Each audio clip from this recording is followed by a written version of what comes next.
Yo, what's good, everybody? It's your boy Harry back with another one. And today, we're diving straight into some real talk that's blowing up on TikTok right now. This video is from a black creator who's had enough. Straight up. He's calling out this sneaky move where some white folks try to switch the whole conversation from racism, you know, the real history of slavery, colonialism, segregation, all the systemic stuff black people still deal with every single day, and flip it to, oh, it's just about class. It's about the rich versus poor. Let's unite on that.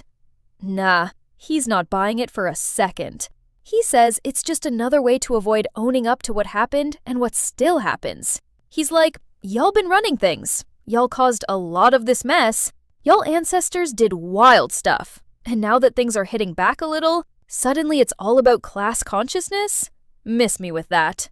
He flat out says marginalized people, Black, Latino, Asian, Indigenous, been screaming about this for over 500 years. And now y'all want to act like it's new? He's frustrated. He's direct. He's dropping truth bombs with no filter. And honestly, you can feel the exhaustion in his voice. This is the kind of content that makes you pause and think, how many times do we see people try to water down racism into something else so they don't have to face it head on?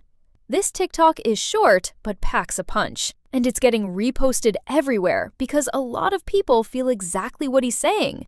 If you've been following Black voices online, this hits home hard. It's not polite, it's not sugar-coated, but it's real.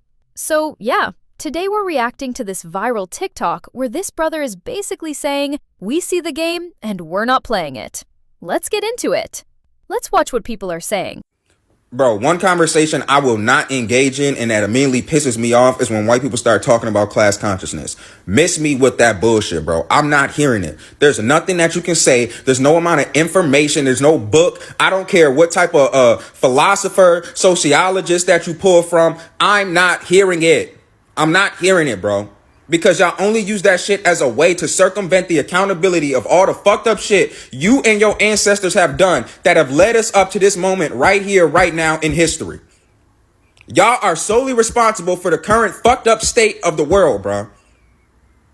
And y'all still find a way to play victim in it all. Oh, the government has tricked us and they utilize capitalism and this. I don't want to hear it. It's been over half a millennia, bro. Half a millennia. Black people been telling y'all, Latino people have been telling y'all, Asian people have been telling y'all, Indigenous people have been telling y'all. And now we're supposed to just sit back and accept and just be like, oh, they finally got it, guys. Let's bring them into the club. Fuck that. I'm not hearing it, bro.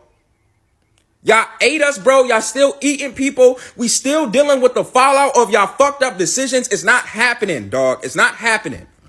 Now y'all want to talk about class consciousness because your back is against the wall and the ship is sinking. No, y'all motherfuckers is about to drown and we got our own boat that we about to sail on. Fuck y'all. That's not happening, bro. People, oh, well, black people can't do it by themselves. Watch us, nigga. Watch us. You know, folks, one of the most frustrating parts about this whole thing in Iran is sitting and watching the timeline and seeing all of the clips resurface of Donald Trump talking and speaking against war, claiming to be the no more wars president, claiming to be the peace president, hearing all the MAGA influencers parrot what he said, and then going back and listening to Kamala Harris and other Democrats and other people and other influencers warn us about what Donald Trump would do. You know, people said we were being hyperbolic. People said we were trying to create hysteria. People said we were just trying to create clickbait.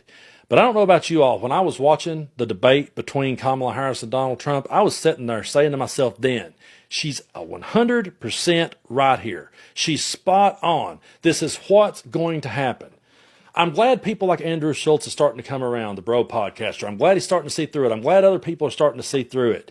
But we saw through it long before Kamala said it right here. Thank you. And the context in which this election in 2024 is taking place. The United States Supreme Court recently ruled that the former president would essentially be immune from any misconduct if he were to enter the White House again. Understand, this is someone who has openly said he would terminate, I'm quoting, terminate the Constitution of the United States, that he would weaponize the Department of Justice against his political enemies. Someone who has openly expressed disdain for members of our military. Understand what it would mean if Donald Trump were back in the White House with no guardrails. Because certainly we know now the court won't stop him. We know J.D. Vance is not going to stop him.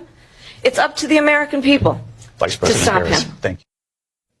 There it was. Everything she said then, we knew it would happen, and it has happened. So to everyone that said we were being hyperbolic, there it is.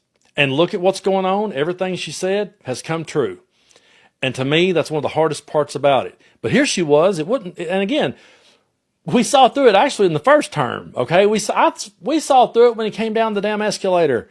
But here's Kamala in 2019, warning of what's happening today. As far as I'm concerned, this president is motivated by his personal insecurities more than he is our national security.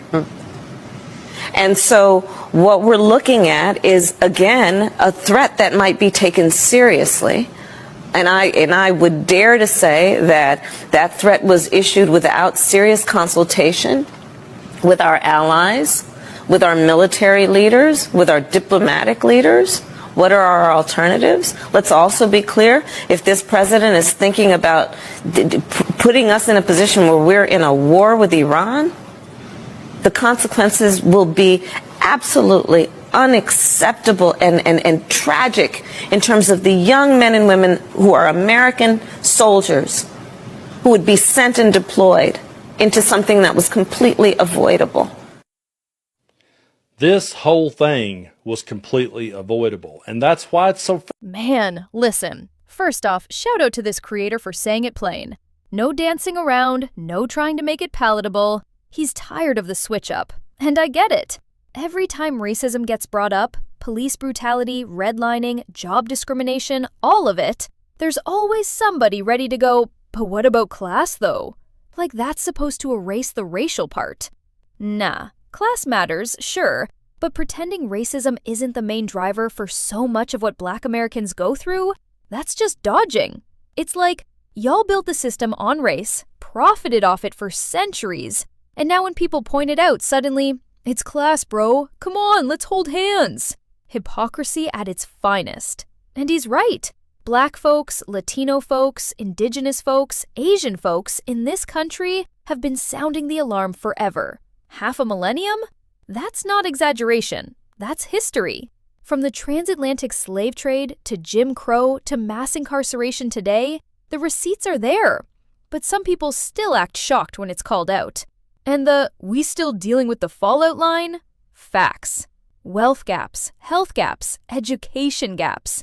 None of that happened by accident. It's the result of deliberate choices. So when he says y'all solely responsible for the current fucked up state, it's not random anger. It's pointing to cause and effect. I love how he ends it with, watch us. That's power. That's saying we don't need permission or fake allies to keep pushing forward.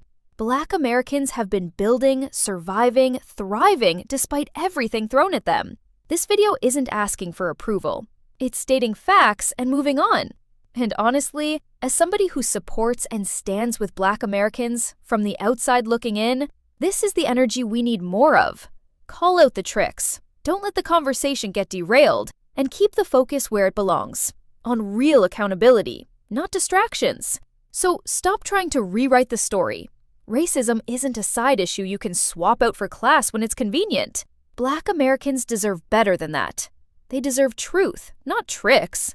This creator just said what a lot of people are thinking, and if it makes some folks uncomfortable, good. Maybe that's the point. Stay real out there. Peace.